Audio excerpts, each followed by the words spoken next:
Today, we're going to talk about why the Cordyceps mushroom is competing with gold. But before we start, I want to say a quick word. These days, everywhere you look, it's the same type of content. Eat this, drink that, and everything will magically change. But the truth is, it's not that simple. Especially when it comes to something that has been used for thousands of years but has only become a global commodity in the last 20 years. On this channel, twice a week, I take academic studies published around the world and translate them into a language that everyone can understand. I share scientifically grounded information not to decorate and sell it, but to understand it. You can find all the sources I use in the description. If you're ready, let's begin. Now I want to take you somewhere in your imagination. The foothills of the Himalayas near the border with Nepal. A high-altitude plateau in the early morning. The air is thin and cold. The local people are bent over at the knees, scanning the earth. What they are looking for isn't gold, it isn't diamonds, but something whose price per kilogram sometimes exceeds $1,000, Cordyceps sinensis.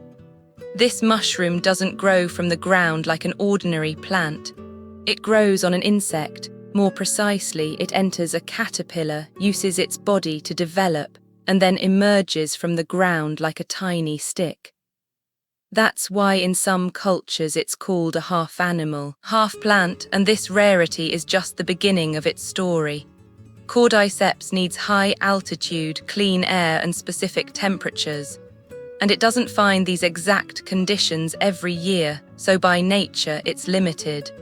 Up to this point, everything might sound a bit romantic. But here's the striking part. In Nepal, this mushroom has been used for centuries as an energy booster, a breath enhancer, a supporter of the body during aging. For the local people, it's not a miracle, but a daily aid. The problem began when the global market discovered this plant. It gained fame in China and Western markets for its aphrodisiac effects. Prices skyrocketed. Suddenly, a medicinal plant with cultural value turned into an economic hunting object. This is where the clash begins, what we call the conflict between market value and cultural value. The local people can no longer access the very plant they've been using for generations, because they are forced to sell what they collect. Their livelihood depends on it. This is where the true Cordyceps story begins. It's not just the tale of a mushroom, it's the story of how traditional knowledge is transformed by the modern market. But we're not stopping here, because the real question is this. Is this mushroom truly as powerful as claimed? Or is it just expensive because it's rare? And what does science have to say about it?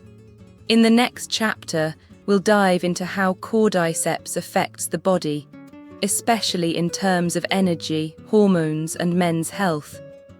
We'll explore it in plain language, because it's impossible to move forward without drawing the line between myth and biology. In the previous chapter, we saw why Cordyceps is so expensive, and the clash between cultural value and market value. And now we are getting to the part most people are curious about. What does this mushroom actually do in the body?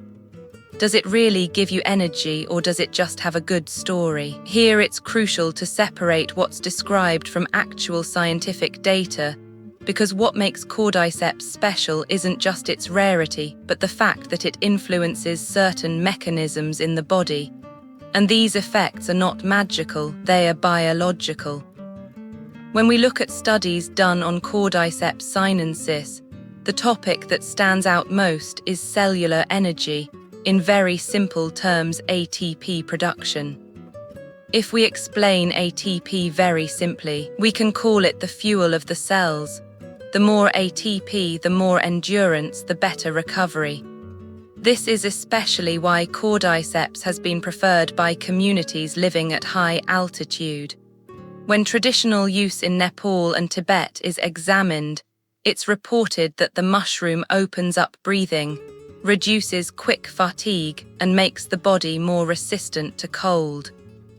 This isn't just belief, it's an experience observed over generations. Modern science comes into play here and says this: Cordyceps can make oxygen use more efficient in some cells.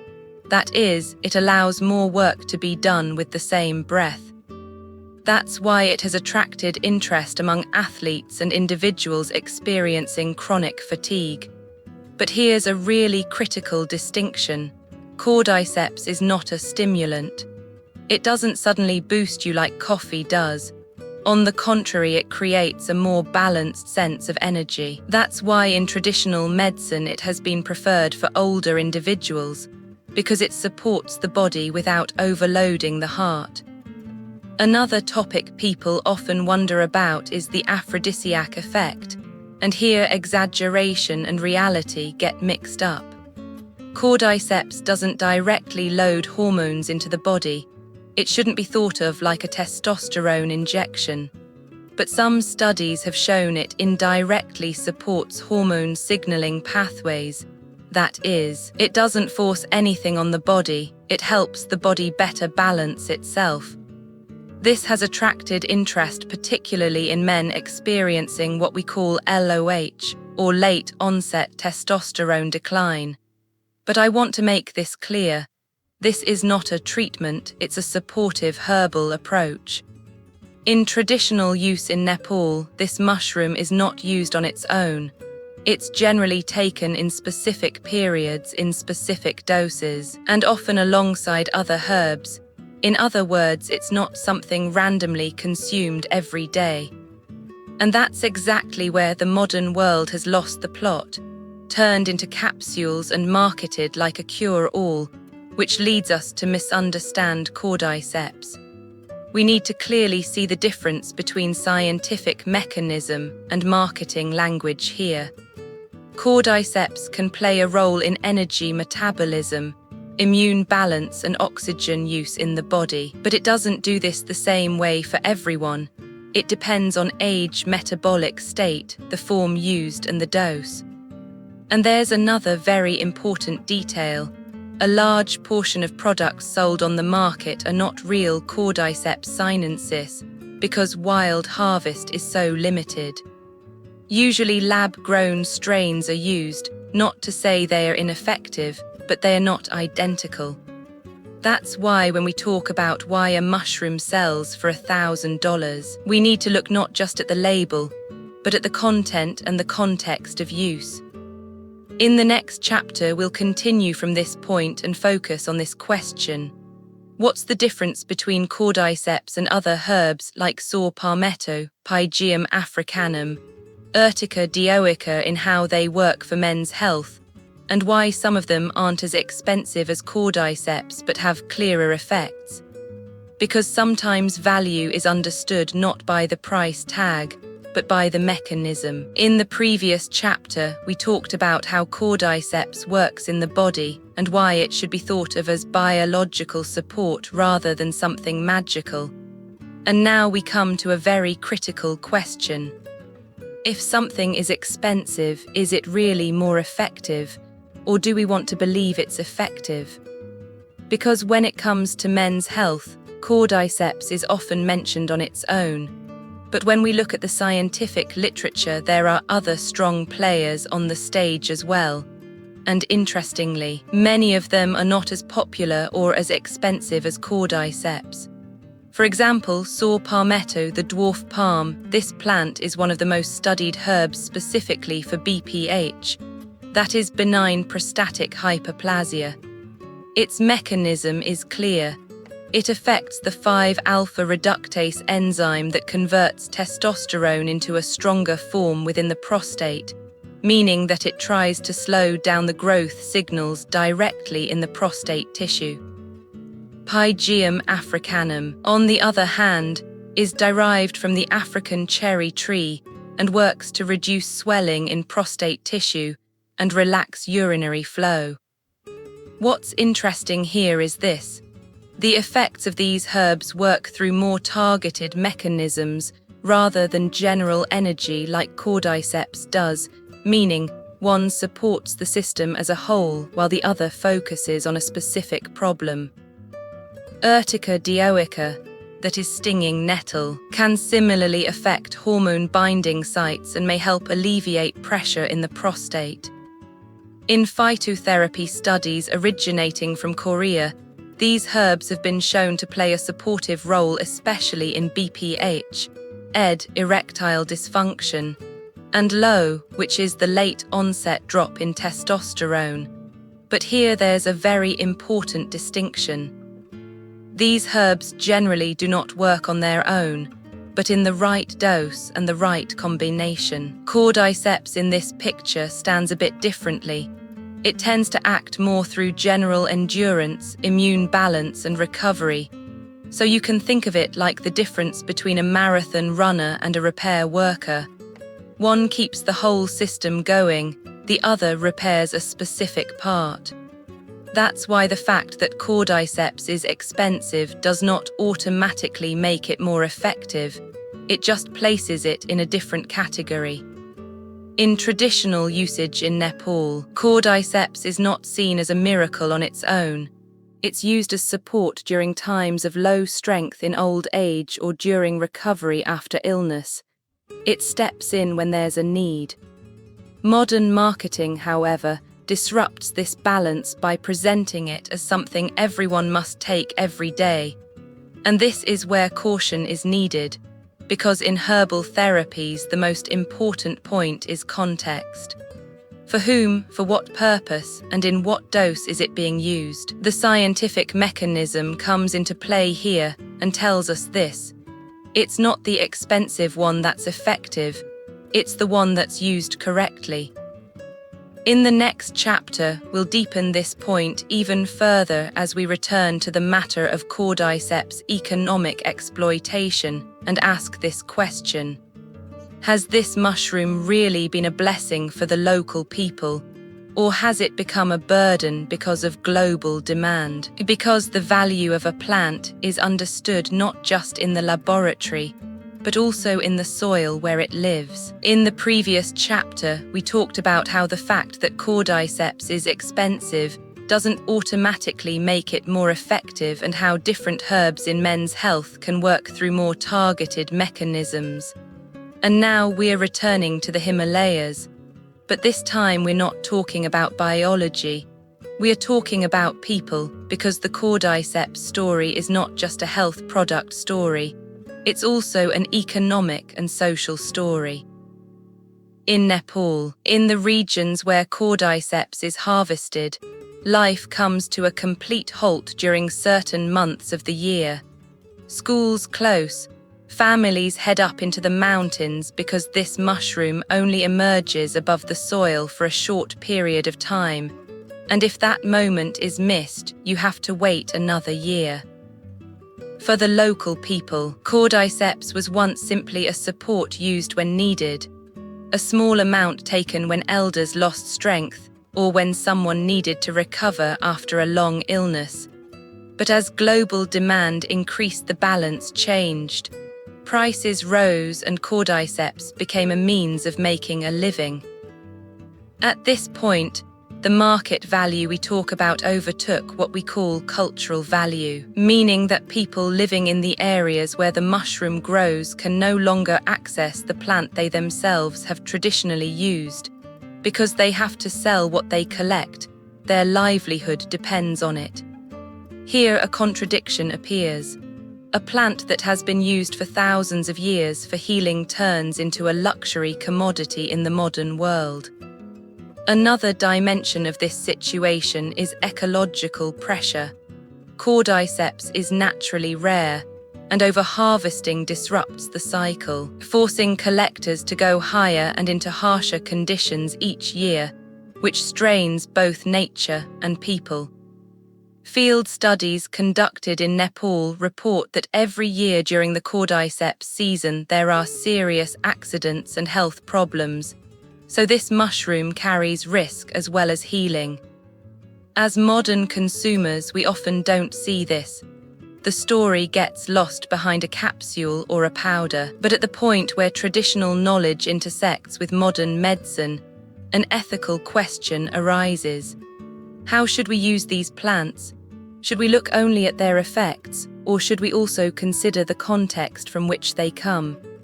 Because the value of Cordyceps should be measured not only by the effects it has in the body, but also by its social impact. That's why in recent years researchers and health professionals have been emphasizing that instead of rare products harvested from nature, a controlled cultivation and alternative herbs should be preferred. One of the reasons saw palmetto, Pygeum africanum and Urtica dioica have become more widespread is exactly this. They are both more sustainable and have more predictable effects. Cordyceps is not completely excluded here, but it is replaced, meaning it is used in the right place and for the right purpose. In the next chapter, we will focus exactly on this point. How traditional knowledge can be balanced with modern medicine, and why the triangle of herbal therapies, dose, mechanism, and expectation is so important. Because the real issue isn't which herb you take, it's why and how you use it. So far, we've explored the biological effects of Cordyceps along with its economic and cultural dimensions. And now we've reached a very critical point, because this is exactly where the real complexity begins. Traditional knowledge and modern science are often pitted against each other, one presented as legend, the other as truth.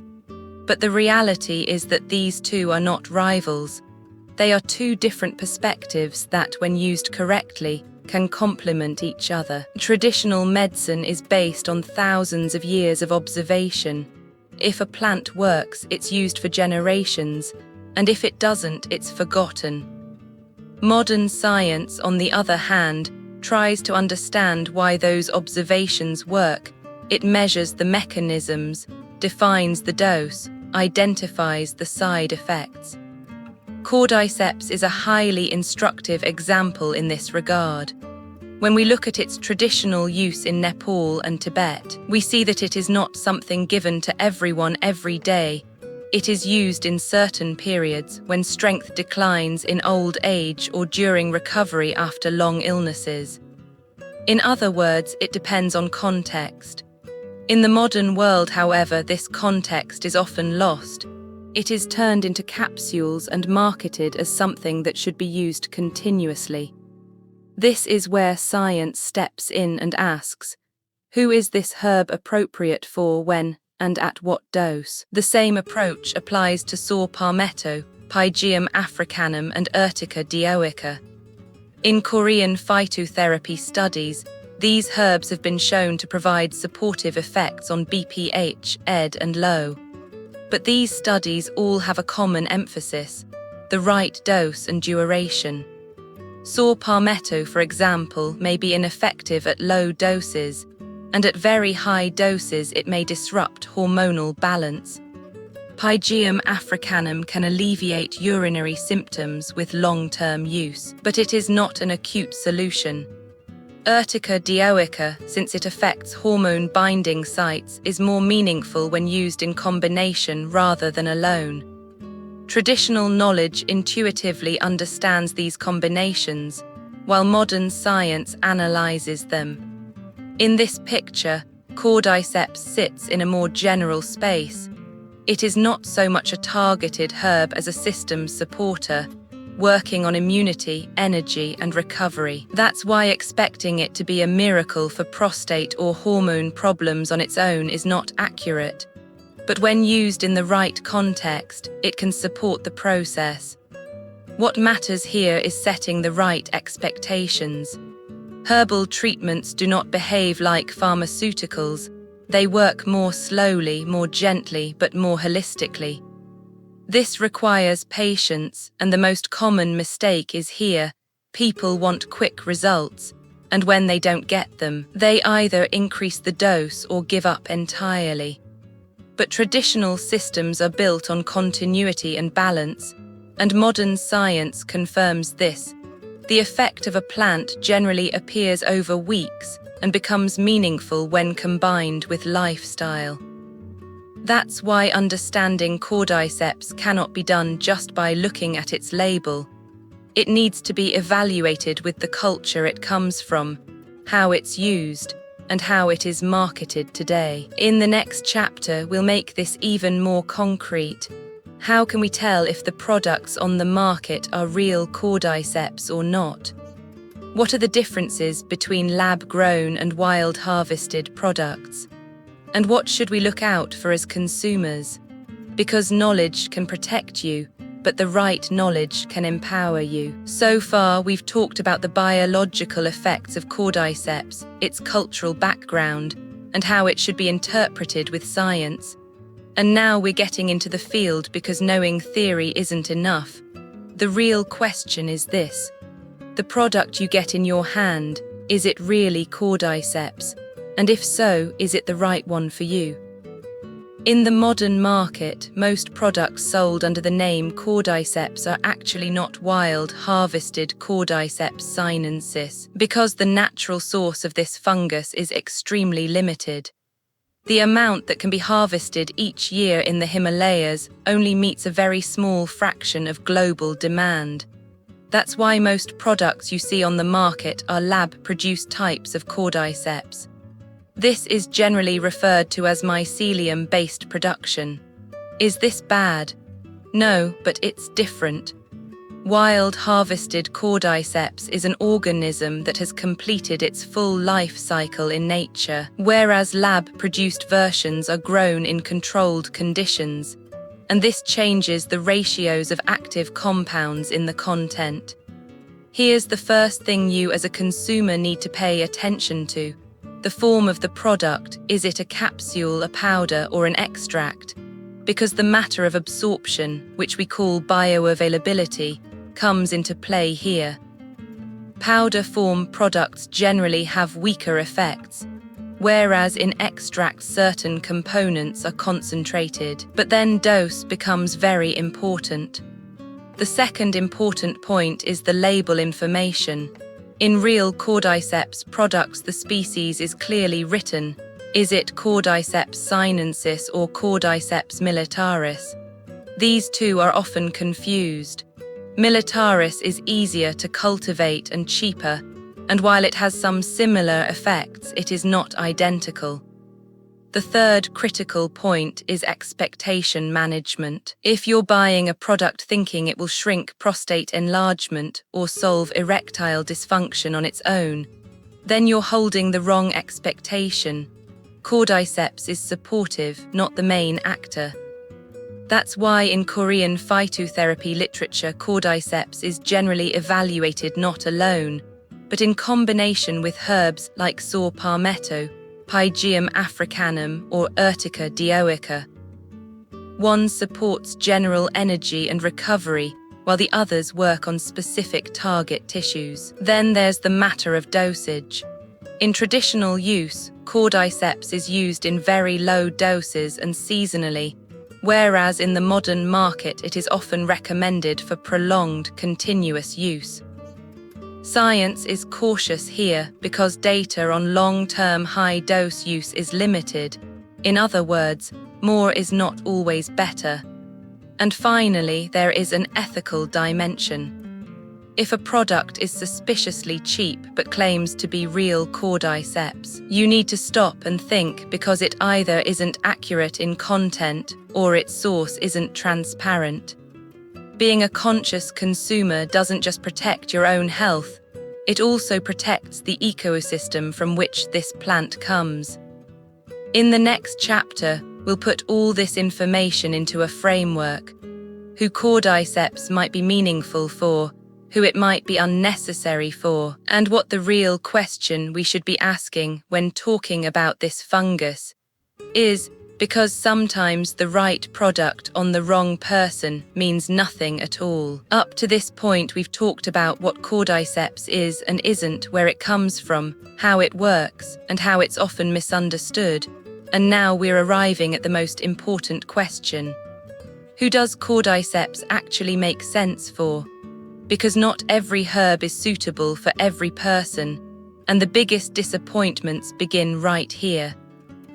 Cordyceps generally stands out as a meaningful support for people who constantly feel tired, whose recovery takes a long time, whose immune system drops often, and who notice their energy decreasing as they age. In other words, when the core issue is energy, metabolism, and endurance, it can contribute.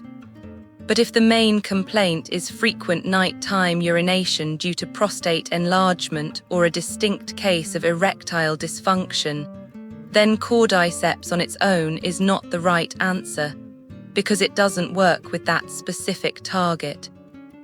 This is where herbs like saw palmetto, Pygeum africanum, and Urtica dioica come into play. In Korean phytotherapy studies, this distinction is made clearly.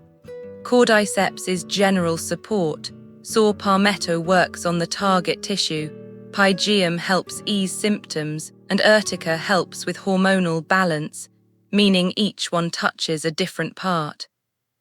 A similar picture is seen in LOH, the late onset drop in testosterone. Cordyceps can support the feeling of energy and recovery, but it is not an herb that directly raises testosterone levels.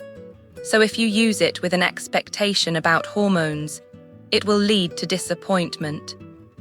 There is another important group of people who need to be careful: those with autoimmune diseases, people using immunosuppressive medications, and those with serious chronic conditions.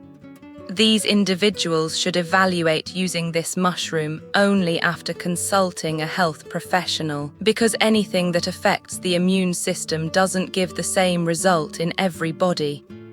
And then there is the psychological dimension. When you buy an expensive product, you naturally want to feel something from it. We call this the placebo effect. This isn't a bad thing, but if it gets confused with real effect, it can lead to wrong decisions. The person might delay the actual necessary treatment because they think something is working. That's why when talking about Cordyceps, the question should be, do I really need this, or am I just captivated by the story? The 4 elements of the right herb, the right person, the right time, and the right dose must come together. Without them, no herbal product creates a miracle. But when this quartet is established correctly, small supports can create big differences. In the next chapter, we will wrap up this series, summarizing why this is a $1,000 mushroom, not only with biology, but with culture, economy, and science together. And most importantly, we will talk about how you should move forward with the perspective you've gained. Because the aim is not to buy, but to become conscious. By the time we reach the end of this series, I know you no longer look at Cordyceps the same way you did on day 1, because on this journey we didn't just look at a mushroom, we looked at the stories woven around it, its culture, its science, and its economics all together. The question of why Cordyceps sells for $1,000 doesn't actually have just one answer. Yes, it's rare. Yes, it's collected at high altitude. Yes, it has been used in traditional medicine for centuries. But none of those things alone are what truly makes it valuable. The real value lies in knowledge, meaning knowing what you are using and why. The reason an elderly person in a mountain village in Nepal uses Cordyceps is not the same as the reason a person in a modern city buys it in a capsule. One is based on life experience. The other is most often based on marketing language. And this difference is very important because when it comes to herbal products, the line between myth and reality can blur very easily. When examined scientifically, Cordyceps appears as a fungus that can support energy metabolism, oxygen use, and recovery. But that does not make it a cure-all. It is not on its own a solution for prostate enlargement, erectile dysfunction, or hormone decline. In these areas, herbs like saw palmetto, Pygeum africanum, and Urtica dioica have much more targeted and clear mechanisms, and science shows this quite plainly. In other words, Expensive is not always more effective. Effective is about being used in the right context. Perhaps the most important message of this series is that traditional knowledge and modern medicine do not fight. When read correctly, they complement each other. The $1,000 price tag of Cordyceps often reflects its cultural story and limited source more than its biological effects. But as a consumer, you should look at your need, not the story. Does it truly suit you? Do you genuinely need it, or is it just attractive? Because a conscious choice protects you not only from disappointment, but also from unnecessary spending. Today we saw that Cordyceps is not just medicinal, but also culturally and economically complex. The aim of this series was not to glorify or vilify any herb. The aim was to give you a framework for asking the right questions, because asking the right question is the strongest health habit. If this information has been useful to you, leave a comment, like and subscribe, because that helps these contents reach more people and spreads the knowledge. This is a long-running series, and every week we will continue to talk about the unknown aspects of another herb based on scientific sources. See you next week with another surprising topic, and remember, the value of a product is not in its label, it's in the knowledge of the person using it.